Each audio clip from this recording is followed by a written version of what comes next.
Hey guys, first fan of the night. First fan of the night. And also last fan of the night. Last fan of the night. And what we have here is the first HVLS fan to be tested here at the barn. That's one of the reasons we set up a test space here in the bay, is so we can test bigger things if we ever found a 72-inch Dayton or any other fans larger than would normally fit in like my garage or the enclosure, long down rods. And we hoped to one day be able to test an HVLS fan, and thanks to the fine people at Ventamatic, we are able to do so. This is the Big Air. It is technically the smallest Big Air. It is a 72-inch. I wasn't sure that we would be able to test a 96, which is the other size the Big Air comes in. So I got a 72. Now that I see that we could in fact test a 96, I'm kind of curious, but I also like the idea of because I've never been fully crazy about HVLS, so the smaller I think the more I like them. I appreciate that it's 6 blades, and I was definitely the color scheme is interesting. Oh yeah, we got to get the meter in. Thank you, your metalness. Anybody else want to say anything about the little bit higher? Okay. Or actually, not higher, just like tilted up. Oh. Anybody else want to say anything about the Big Air before we try it out and put power to it? Yeah, go ahead and put it on amp mode or watt mode, whichever one you want to start with. Amps. Okay. Certainly a very interesting palette of colors here. Yeah. Looking back, I should have expected black and yellow, but I did not know the blades were silver. So just an interesting combination. I like that it mounts like a conventional fan. So if you were somebody who wanted an HVLS fan in your house, you could, in theory, this could be installed on any fan-rated box, as opposed to some of the ones that require, an industrial type mounting and three-phase service and everything. Yep. Yeah, well, let's see how we like it. Let's see how it performs. Okay, here's the light. It's pretty bright, actually. Yeah. I also was not expecting it to have a light. That was a surprise for me, too. Yep. So, that's, yeah. Let's do a test here. Sure. Pete's going to kill the video lights. Well, I guess I'll kill the wall lights then if we're doing that. Yeah, a good manufacturing light. A good manufacturing company.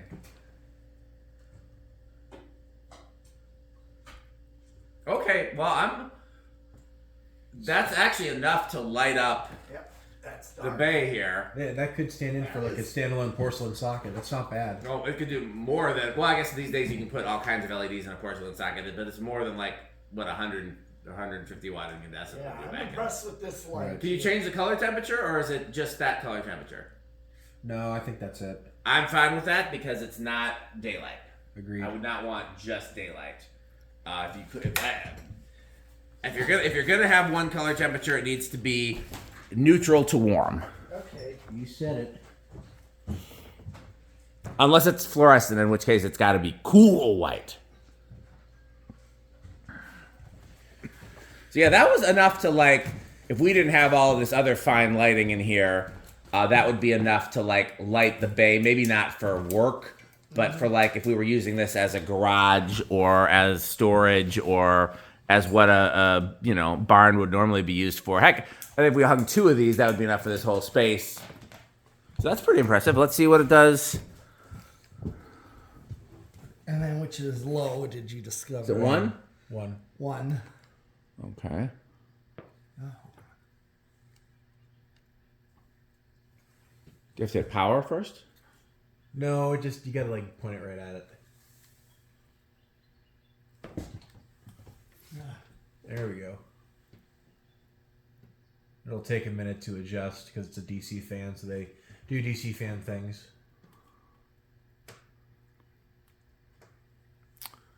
Okay. Well, that's drawing 0.01 amps. That for a 72-inch fan, that's 2 watts. Do we want to measure anything on low or wait till we get to high? Well, we could measure this on low. Okay. Let's just see. Yeah.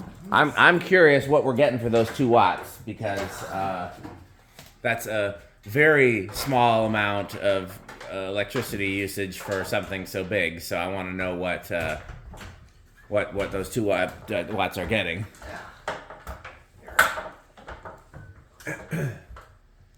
I I could have made the joke right about now.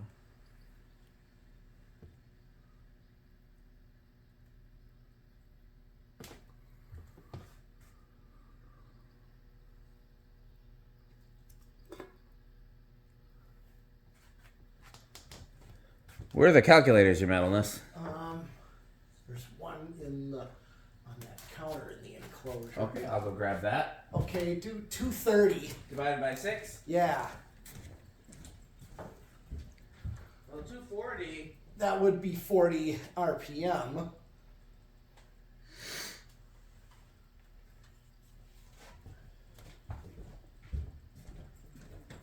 This is a solar calculator, so I'm having to hold it in the light. Come on, come on. 230 divided by 6 is 38. Yeah, so under 40 RPM. Yep. What are you getting for CFM? I'm gonna have to do some math for 72. I don't have 72. Over CFM on high. Okay. I've never done CFM on low. Okay. Because you really Will you feel anything underneath it? a typical low speed. That's not bad then. I mean, it's not meant to really be noticeable. It's really meant to like subtly circulate air without really being noticed. 2827 is our multiplier. Okay. Well, let's go through the speeds. Okay, here's speed number 2. Oh, pretty noticeable difference. Well, as you pointed out, it's going to go to high and then drop back down. Like So. Like an IntelliTouch does that. True. Does it have a reverse button on there? I'm just curious. Yeah, it does. Okay, we don't hit that yet, but interesting. Again, this seems to be like a HVLS residential hybrid, which I'm not mad at since HVLS fans are trendy right now for people. People are putting them in their homes. Oh, these are perfect for like the old warehouse converted loft apartment complexes. Perfect Yes. for that. I still think gold lines are perfect for that, but I hear you though. Okay, well, let's keep moving your medalists.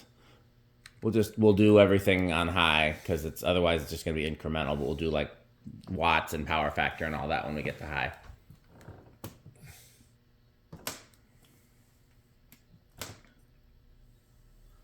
Well, I'm feeling something now. Yeah. It's just chilly enough in here that when the fan really starts moving air. By the way, that is obviously not the down rod that came with the fan. We just needed to clear the CECs. It does use like a module plug connector that if you're gonna or extend the down rod, it would be helpful to get an extension for that. I'm assuming that's something this company offers. Yeah. Is that what speed is that, your medalist? That was speed 3. Here's 4. Okay.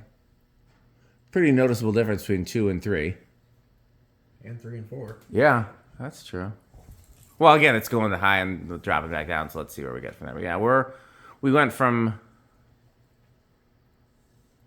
No, yeah, it does. You're right. It's doing DC things. As DC fans do. Yes. Okay, let's do 5. Okay.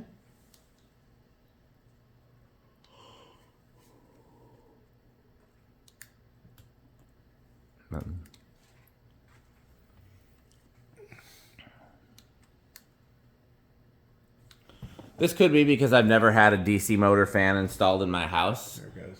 But I feel like that the 6-speed DC controls really the low and the high are the most useful speeds. Yeah, I have a Louvre DC in my living room. That one's there's no difference in Let's all just of them. go right all the way up. Oh, that wasn't all the way up? Nope. No, it's 6 speed. I thought that was. Okay. Thing. Okay. Now it's just going to high. It is. We went all the way up to 0.6 amps, Wow. Oh yeah, I'm really feeling 51 watts. Power factor is 0.71. So that's a considerable difference from the 2 watts on low. Yeah. Very curious to see what this measures. 725 So that's a little over 100. on 6 speed. Yeah, 121. You know, obviously 72 inch, so Yep. it's 6 blades, so it looks like it's going faster than that. Yeah, it's pretty fast for for what has low speed in the name. High velocity, low speed. It's definitely not typical HVLS product here. I'm fine with that, actually. That to me is a selling point and not a criticism. This is my other thing. Yeah, this is going to be the real point of truth for this thing. Yes. And I wonder where along those blades you're going to get the best reading, too. That's going to be very curious. To eye.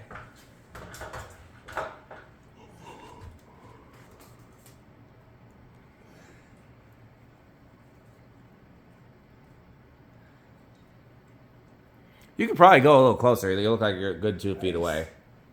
You want to try there first? He's not responding. He must be doing metal things. I got something high, like really high. Let me just have to back the ladder out. Sure. I just did that.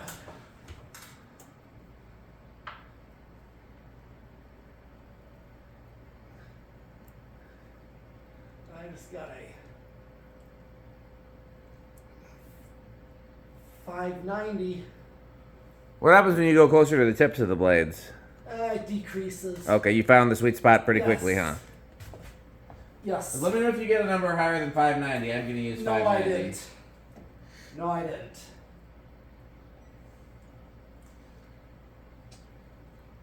Well, that is the highest CFM rating we have gotten on a fan test yet. That is Wow. 17,000 CFM.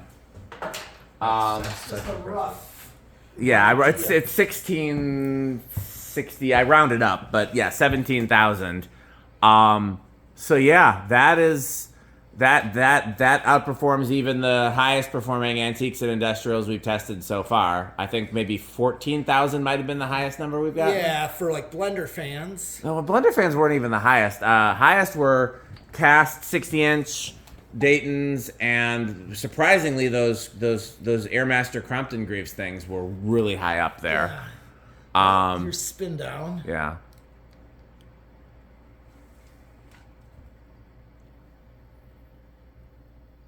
Yeah, that is Very impressive. that's an impressive performer. I wouldn't.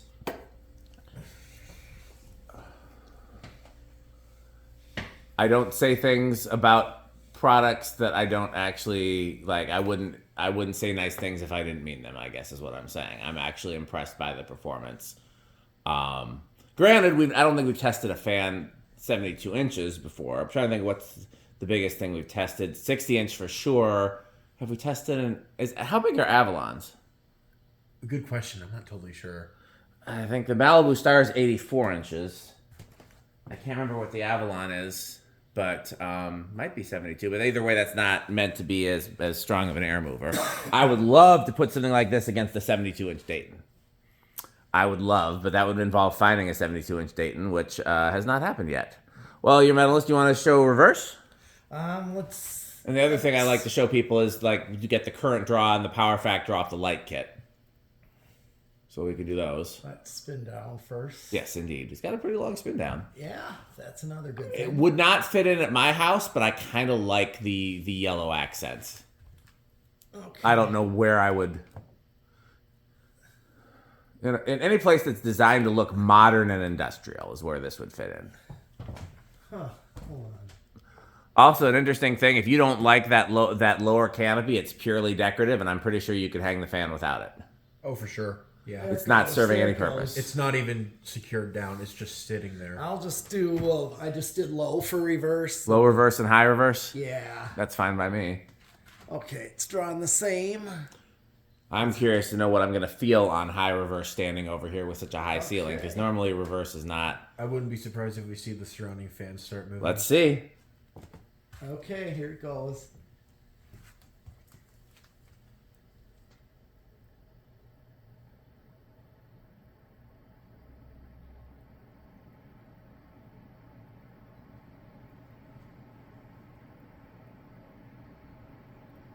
I definitely feel it over here, but it's like a kind kind of like when you have a 56-inch industrial in a large room with curved blades where it's spread, where you're not getting like a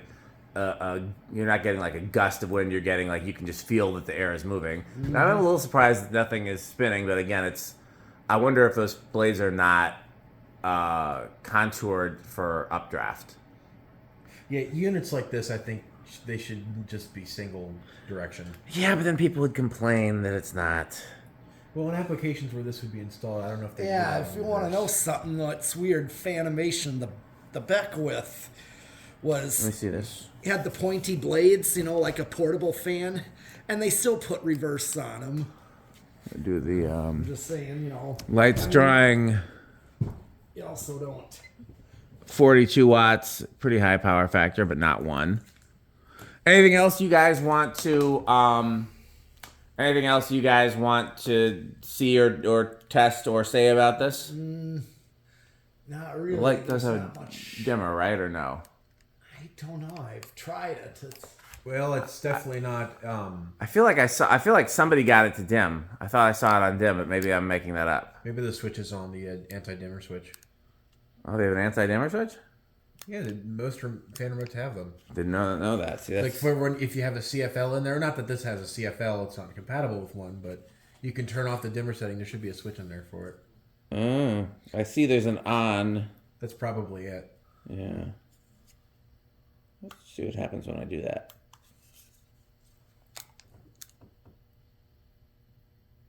Nothing different. I'll turn it Yeah, back. I would have thought those are only for multi-purpose fan remotes, meaning ones that would be to any fan. Like we had to turn off the dimmer for that minstrel with the preheat fluorescent light. Had to do that. But other than that, incandescence. Put it back to low. Yeah, like I said, this is not something that I gotta reverse it. That would fit in at my house, but in the right environment, I could definitely see installing this or somewhere where I didn't care what it looked like. I just wanted efficient air movement. The other thing is that, again, normally HVLS fans require a much more complicated installation than a normal ceiling fan, and this doesn't. This mounts like a normal ceiling fan, which is a huge selling point to me. I do wish somebody would come up with something like this that mounted with a J-hook, because again, there's a reason why in a lot of industrial and commercial installations everything is J-hook. And so if one fails or you need to move, gets hit with a forklift or whatever the case may be, you can just lift it off. You don't have to undo a bunch of screws. And that's why a lot of them have plugs too. You can it's a disconnect as well as an easy way to remove or swap out the fan in the field. But this is head and shoulders easier to deal with than like the mount that most HVLS fans require. Anything else you guys want to say about it? Not really, not for me. I hope we can find like somebody that we know that needs something like this and hang it, because I would love to see it up somewhere. Do we want to rank it or not really? Because it's too far different from the things we normally evaluate. Right, yeah. I would say for me in performance, it's definitely Menards. In aesthetics, I would give it Quick Trip only because I think the yellow is quirky and it's only 6 blades. If it had 7 or more blades, I would give it Jay Leno. Just because I detest more than 6 blades on a fan. And again, the yellow wouldn't go anywhere that I could think of installing it, but I like it. It's just it's cool that it's got like a pop of color, makes it interesting. Unique. I could definitely, again, this is not your type of thing normally at all, but I could definitely see you hanging something like this in your bedroom, your metalness. No, not really. Not metal. Maybe if the band practice area had a higher ceiling. No, it does not. No, that's pretty low. Yeah, that's a typical 8 feet. The other place, The Hyde House. yeah, that had a higher ceiling. It was like maybe 9 feet or so. Okay. Well, if you guys don't have anything else to say, then let's thank our sponsors. Fan Stick, Light Stick, Taco Burrito Mexico, Sperry the Beverage of Fan Collectors, 81220 LLC, where our motto is crunch, crunch, crunch, crunch, crunch, crunch. Ricker Sheep, a fun game you can play with your friends. Go to rickersheep.com. Power Vacuum, the vacuum with more vacuums. Pedro's Making Mexican. Is that all the sponsors, your medalists? We said Ricker Sheep. I did say Ricker Sheep. I haven't done this in a while. I'm out of practice. Well, that's it. That's it for this video. No special guests this video, good right? Manufacturing. Good manufacturing company. Well, it's a good thing there aren't any special guests in this video because we don't have time for that. Why? Look, who's that at the door? It's Metal Jonas. Oh my! You looking for anything, Metal Jonas? Oh my God! How about, do you have any Homestead catalog? No Homestead catalogs. Or some New Tone catalog? No new song. What do you think of House on the Rock, Metal Jonas? Oh, House on the Rock. One word. Incredible. One word. Overwhelming. One word. Amazing. Wow. Well, that's it for this. I don't think we're doing any other fan testing tonight. Moldy and I might test some more fans tomorrow, and we're hoping for another barn night before he leaves. But in the meantime, thanks for watching, and bye, Fan Stick. Thanks for watching.